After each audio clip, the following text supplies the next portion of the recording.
ನಮಸ್ತೆ ಸ್ನೇಹಿತರೆ, ಇವತ್ತು ನಾವು ಕನ್ನಡ ವ್ಯಾಕರಣ ಭಾಗದಲ್ಲಿ ಅರ್ಥಾಲಂಕಾರದ ವಿಧಗಳನ್ನು ತಿಳ್ಕೊಳ್ಳುವ. ಅರ್ಥಾಲಂಕಾರದ ವಿಧಗಳಲ್ಲಿ ಮೊದಲನೆಯದಾಗಿ ಉಪಮಾಲಂಕಾರ. ಉಪಮಾಲಂಕಾರ ಅಂದರೆ ಏನು? ಎರಡು ವಸ್ತುಗಳಿಗೆ ಪರಸ್ಪರವಾಗಿ ಇರುವ ಆಕರ್ಷಕವಾದ ಹೋಲಿಕೆಯನ್ನು ಹೇಳುವುದು ಉಪಮಾಲಂಕಾರ.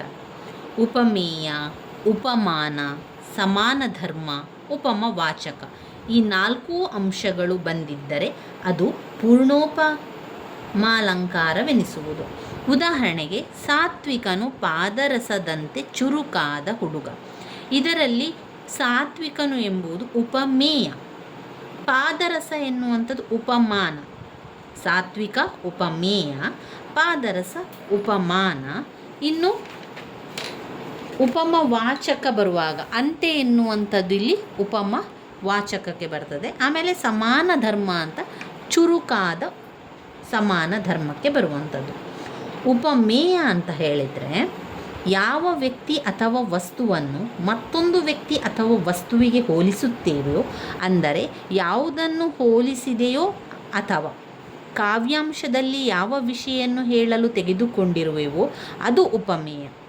ಆ ಒಂದು ಉದಾಹರಣೆ, ಸಾತ್ವಿಕನನ್ನು ಪಾದರಸಕ್ಕೆ ಹೋಲಿಸುವುದರಿಂದ ಸಾತ್ವಿಕ ಪದವನ್ನು ಉಪಮೇಯ ಎನ್ನುತ್ತೇವೆ. ಉಪಮಾನ ಅಂತ ಬಂದಾಗ ಯಾವುದಕ್ಕೆ ಯಾರಿಗೆ ಹೋಲಿಕೆಯನ್ನು ಕೊಡಲಾಗುವುದು, ಯಾವ ವ್ಯಕ್ತಿ ಅಥವಾ ವಸ್ತುವಿಗೆ ಹೋಲಿಸಲಾಗುತ್ತಿದೆಯೋ ಅದು ಉಪಮಾನ.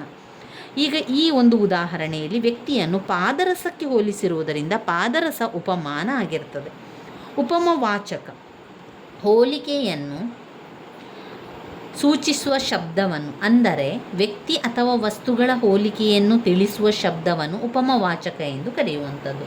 ಅಂತೆ, ಹಾಗೆ, ಅಂತೂ, ಹಾಂಗ, ಓಲ್ ಅದೆಲ್ಲ ಕೂಡ ಉಪಮವಾಚಕಕ್ಕೆ ಬರ್ತದೆ. ಇನ್ನು ಸಮಾನ ಧರ್ಮ ಅಂತ ಬಂದಾಗ ಉಪಮಾನ ಮತ್ತು ಉಪಮೇಯಗಳೆರಡರಲ್ಲೂ ಸಮಾನವಾಗಿ ಕಾಣುವಂತಹ ಅಂಶ ಅಥವಾ ಗುಣಧರ್ಮವನ್ನು ಸೂಚಿಸುವ ಪದಗಳನ್ನು ಸಮಾನ ಧರ್ಮ ಅಂತ ಹೇಳುವಂಥದ್ದು. ಇನ್ನು ಬರುವಂಥದ್ದು ರೂಪಕಾಲಂಕಾರ. ರೂಪಕಾಲಂಕಾರ ಅಂದರೆ ಏನು? ಎರಡು ವಸ್ತುಗಳಾದ ಉಪಮೇಯ ಮತ್ತು ಉಪಮಾನಗಳು ಒಂದೇ ಎಂದು ಭೇದವಿಲ್ಲದಂತೆ ಹೇಳುವುದೇ ರೂಪಕಾಲಂಕಾರ. ಉದಾಹರಣೆಗೆ, ಅವಳು ಕಮಲಮುಖಿ. ಅವಳು ಕಮಲಮುಖಿ ಎರಡೂ ವಸ್ತುಗಳಾದ ಉಪಮೇಯ ಉಪಮಾನ ಒಂದೇ ಎಂಬ ಭೇದ ಭಾವವಿಲ್ಲದೆ ಹೇಳುವುದಿದೆಯಲ್ಲ, ಅದು ರೂಪಕಾಲಂಕಾರ. ಅವಳು ಕಮಲಮುಖಿ. ಈ ಉದಾಹರಣೆಯಲ್ಲಿ ಉಪಮೇಯ ಉಪಮಾನಗಳಲ್ಲಿ ಭೇದವೇ ಇಲ್ಲ. ಇಲ್ಲಿ ಉಪಮೇಯ ಅಂತ ಬಂದಾಗ ಹೆಸರು ಬರಬೇಕು, ಹಾಗೆ ಉಪಮಾನ ಅಂತ ಬಂದಾಗ ಯಾವುದಕ್ಕೆ ಹೋಲಿಸಲಾಗಿದೆ ಎನ್ನುವಂಥದ್ದು ಬರುವಂಥದ್ದು.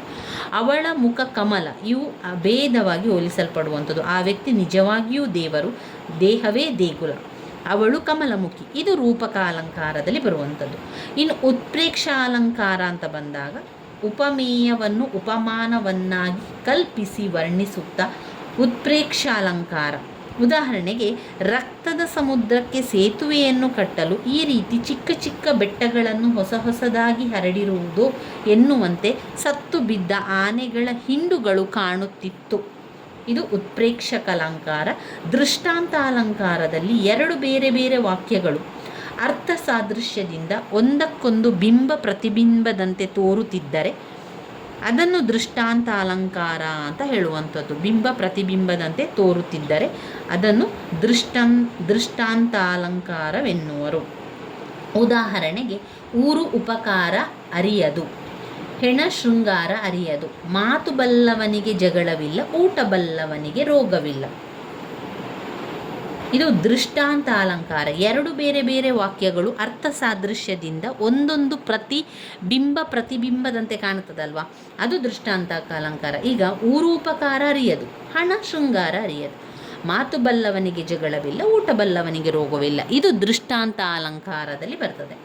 ಇನ್ನು ಅರ್ಥಾಂತಾರನ್ಯಾಸಾಲಂಕಾರ.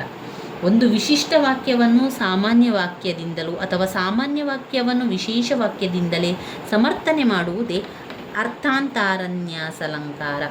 ಆತನು ಉಂಡ ಮನೆಗೆ ಕೇಡು ಬಗೆದನು, ಕೃತಜ್ಞರು ಏನನ್ನು ತಾನೇ ಮಾಡರು, ಸುಧೀಂದ್ರನು ಪರೀಕ್ಷೆಯಲ್ಲಿ ಮೊದಲ ಸ್ಥಾನ ಪಡೆದನು, ಬುದ್ಧಿವಂತರಾದ ಹುಡುಗರಿಗೆ ಪರೀಕ್ಷೆ ಯಾವ ಲೆಕ್ಕ. ಇನ್ನು ಬರುವಂಥದ್ದು ಶ್ಲೇಷಾಲಂಕಾರ. ಒಂದೇ ಪದವು ನಾನಾರ್ಥಗಳ ಮೂಲಕ ಬೇರೆ ಬೇರೆ ವಸ್ತುಗಳನ್ನು ವರ್ಣಿಸುವುದರಲ್ಲಿ ಪರ್ಯಾವಾಸನಗೊಂಡರೆ ಅದು ಶ್ಲೇಷಾಲಂಕಾರವೆನಿಸುತ್ತದೆ. ಈ ಪದ್ಯದಲ್ಲಿ ಸೂರ್ಯಸ್ತ ಮತ್ತು ದುರ್ಯೋಧನ ನವಸಾನಗಳೆರಡನ್ನು ವಿವರಿಸಲಾಗಿದೆ. ಬೇರೆ ಬೇರೆ ಅರ್ಥಗಳನ್ನು ಹೊಂದಿದ ಒಂದೇ ಶಬ್ದವು ವರ್ಣಿಸುವ ವಿಷಯ ಅವರ್ಣವಾದ್ಯ ವಿಷಯಗಳ ಪರವಾಗಿ ಬೇರೆ ಬೇರೆ ಅರ್ಥವನ್ನು ಕೊಡುವುದರಿಂದ ಅದು ಶ್ಲೇಷಾಲಂಕಾರವೆನಿಸುತ್ತದೆ. ಇವಿಷ್ಟು ಅಲಂಕಾರಗಳಲ್ಲಿ ನಾವು ನೋಡ್ಬೋದಾಗಿದೆ. ಇನ್ನು ನಾವು ನೋಡಬೇಕಾಗಿರುವಂಥದ್ದು ವಿಚಾರಗಳು ಲೇಖನ ಚಿಹ್ನೆಗಳು. ಮುಂದಿನ ವಿಡಿಯೋದಲ್ಲಿ ನಾವು ಸಂಪೂರ್ಣವಾಗಿ ಲೇಖನ ಚಿಹ್ನೆಯ ಬಗ್ಗೆ ತಿಳ್ಕೊಳ್ಳುವ. ಇವಿಷ್ಟು ನಿಮಗೆ ಗೊತ್ತಿರಲಿ. ಅರ್ಥಾಲಂಕಾರದ ವಿಧಗಳಲ್ಲಿ ಉಪಮಾಲಂಕಾರ, ಆಮೇಲೆ ರೂಪಕಾಲಂಕಾರ, ಉತ್ಪ್ರೇಕ್ಷಾಲಂಕಾರ, ದೃಷ್ಟಾಂತ ಅಲಂಕಾರ, ಅರ್ಥಾಂತ್ಯರನ್ಯಾಸಾಲಂಕಾರ, ಶ್ಲೇಷಾಲಂಕಾರ ಇವಿಷ್ಟು ಅಲಂಕಾರಗಳಲ್ಲಿ ಬರುವಂಥದ್ದು ಸ್ನೇಹಿತರೆ. ಮುಂದಿನ ವಿಡಿಯೋದಲ್ಲಿ ಇನ್ನಷ್ಟು ವಿಚಾರಗಳನ್ನು ತಿಳ್ಕೊಳ್ಳುವ. ಧನ್ಯವಾದಗಳು.